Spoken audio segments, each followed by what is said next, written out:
ಸರ್ಕಾರಿ ಶಾಲೆಯ ಶಿಕ್ಷಕರೊಬ್ಬರಿಗೆ ಊರಿನವರು ಹೃದಯ ಸ್ಪರ್ಶಿ ಬೀಳ್ಕೊಡುಗೆಯನ್ನ ಕೊಟ್ಟಿದ್ದಾರೆ. ಶಿವಮೊಗ್ಗ ಜಿಲ್ಲೆಯ ಸಾಗರ ತಾಲೂಕಿನ ವಳೂರು ಹಿರಿಯ ಪ್ರಾಥಮಿಕ ಶಾಲೆಯಲ್ಲಿ ಸಂತೋಷ್ ಕಾಂಚನ್ ಎಂಬ ಶಿಕ್ಷಕ 16 ವರ್ಷಗಳಿಂದ ಕಾರ್ಯನಿರ್ವಹಣೆ ಮಾಡ್ತಾ ಇದ್ರು. ಈ ಗ್ರಾಮದಲ್ಲಿರುವ ಒಟ್ಟು 100 ಜನ ಕಾಡು ಕುಣಬಿ ಗ್ರಾಮಸ್ಥರು. ಕೊಡಚಾದ್ರಿ ತಟದಲ್ಲಿರುವಂತಹ ವಳೂರಿಗೆ ಯಾವುದೇ ವಾಹನ ವ್ಯವಸ್ಥೆ ಇರಲಿಲ್ಲ. ಮುಖ್ಯ ರಸ್ತೆಗೆ ತಲುಪಬೇಕು ಅಂದ್ರೆ 8 ಕಿಲೋಮೀಟರ್ ಕಾಲ್ನಡಿಗೆಯಲ್ಲೇ ಇವರು ಸಾಗಬೇಕಾಗಿತ್ತು. ವಿದ್ಯಾರ್ಥಿಗಳು ಹಾಗೂ ಊರಿನವರಿಗಾಗಿ ಸಂತೋಷ್ ಕಾಂಚನ್ ಬೈಕ್ ಅನ್ನ ಖರೀದಿ ಮಾಡಿದ್ರು. ಊರಿನ ಜನರಿಗಾಗಿ ಅವ್ರಿಗೆ ಏನಾದ್ರೂ ಹುಷಾರಿಲ್ಲ ಅಂದ್ರೆ ಈ ಬೈಕ್ ಆಂಬ್ಯುಲೆನ್ಸ್ ರೀತಿ ಕೆಲಸ ಮಾಡ್ತಾರೆ. ವಿದ್ಯಾರ್ಥಿಗಳನ್ನ ಪ್ರತಿಭಾ ಕಾರಂಜಿಗೂ ಈ ಬೈಕ್ ನಲ್ಲೇ ಶಿಕ್ಷಕರು ಕರ್ಕೊಂಡು ಹೋಗ್ತಾ ಇದ್ರು. ಶಿಕ್ಷಕ ಸಂತೋಷ್ ಕಾಂಚನ್ ಬೇರೆ ಶಾಲೆಗೆ ವರ್ಗಾವಣೆಯಾಗಿತ್ತು. ಬೀಳ್ಕೊಡುಗೆ ದಿನ ಗುರು ಕಾಣಿಕೆಯಾಗಿ ಬೈಕ್ ನೀಡಿ ಗ್ರಾಮಸ್ಥರು ಹೃದಯ ಸ್ಪರ್ಶಿ ಬೀಳ್ಕೊಡುಗೆಯನ್ನ ಕೊಟ್ಟು ಕಣ್ಣೀರಿಟ್ಟಿದ್ದಾರೆ. ಅದೇ ಶಾಲೆಯಲ್ಲಿ ಓದಿ ಊರಿನಲ್ಲಿಯೇ ಮೊದಲ ಬಾರಿಗೆ ಸರ್ಕಾರಿ ಕೆಲಸ ಪಡೆದ ಕಾನ್ಸ್ಟೇಬಲ್ ಮಮತಾ ಅವರಿಗೆ ಸನ್ಮಾನ ಮಾಡಲಾಯಿತು.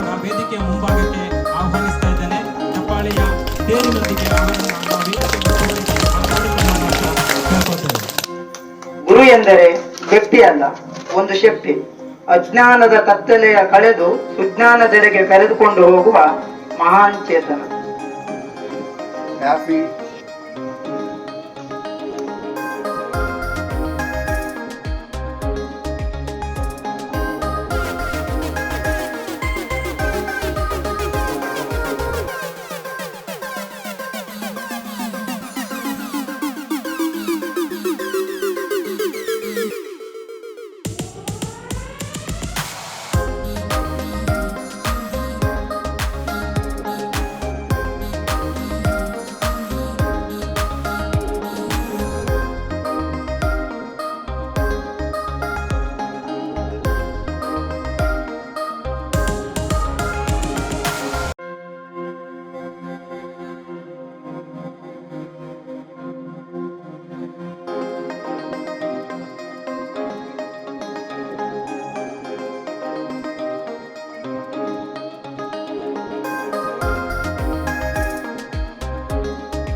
ನ್ಯೂಸ್ ಫಸ್ಟ್ ನಿರ್ಭೀತಿಯಿಂದ ನಿಮ್ಮ ಪರವಾಗಿ.